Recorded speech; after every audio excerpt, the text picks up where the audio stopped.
Hello everyone, कैसे हैं आप सब। निशा की पाठशाला में आपका स्वागत है। आज हम एक बहुत ही प्यारी वीरता से भरी एक कविता पढ़ेंगे। कविता है चेतक की वीरता। यह कविता हिंदी के वीर रस के कवि श्री श्याम नारायण पांडे जी द्वारा लिखी गई है। प्रस्तुत कविता में कवि ने महाराणा प्रताप के प्रिय घोड़े चेतक के गुणों का बड़े ही सुंदर ढंग से वर्णन किया है। हल्दी घाटी का युद्ध जो अकबर और महाराणा प्रताप के बीच हुआ था, उसमें चेतक ने अपनी स्वामी भक्ति और वीरता का परिचय देते हुए अपने प्राण न्यौछावर कर दिए। इतिहास में चेतक को उसकी सूझबूझ, स्वामी भक्ति और वीरता के लिए जाना जाता है। तो चलिए अब हम कविता पढ़ते हैं। रणबीच चौकड़ी भर भर कर चेतक बन गया निराला था। राणा प्रताप के घोड़े से पड़ गया हवा का पाला था। रण का अर्थ है युद्ध, चौकड़ी मतलब चौपाइयों की दौड़ या छलांग लगाना। प्रस्तुत पंक्तियों में कवि चेतक की वीरता का वर्णन करते हुए कहते हैं कि युद्ध के मैदान में चेतक छलांगे लगाकर भागता हुआ एकदम निराला यानी अनोखा लगता था।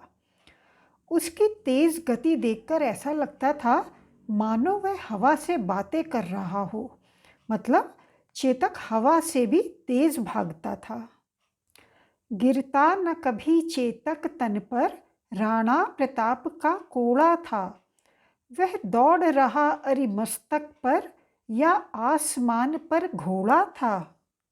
कोड़ा का अर्थ है चाबुक और अरिमस्तक का अर्थ है दुश्मन का सिर।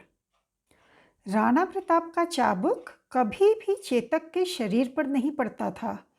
कहने का मतलब है कि उन्हें कभी भी चेतक को कोड़े मारकर कोई संकेत नहीं देना पड़ता था, क्योंकि वह इतना समझदार था कि अपने स्वामी की आज्ञा को पहले से ही समझ जाता था और खुद ही रास्ता ढूंढ लेता था।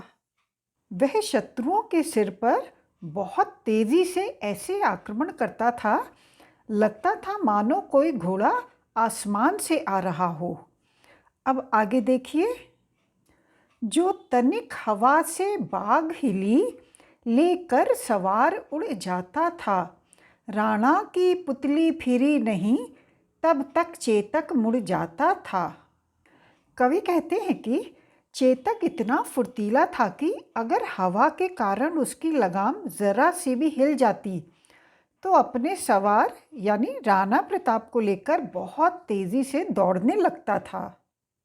राणा प्रताप की आंखों की पुतली घूमने से पहले ही चेतक अपनी दिशा बदल लेता था। मतलब चेतक राणा प्रताप की हर बात को, उनके हर संकेत को अच्छी तरह समझता था।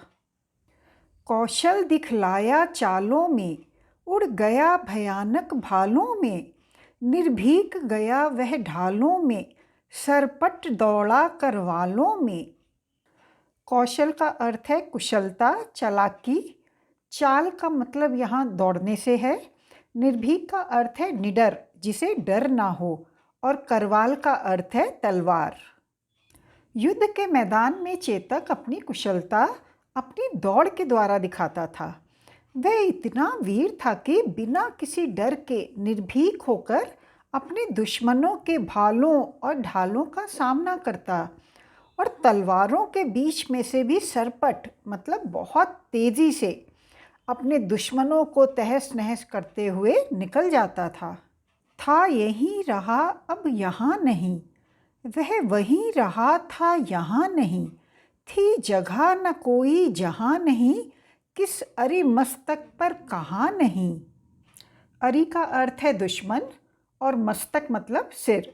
कवि कहते हैं कि चेतक इतना फुर्तीला और वीर था कि वह युद्ध के मैदान में चारों तरफ से शत्रुओं पर आक्रमण करता था। वह एक पल एक स्थान पर दिखाई देता तो अगले ही पल कहीं और।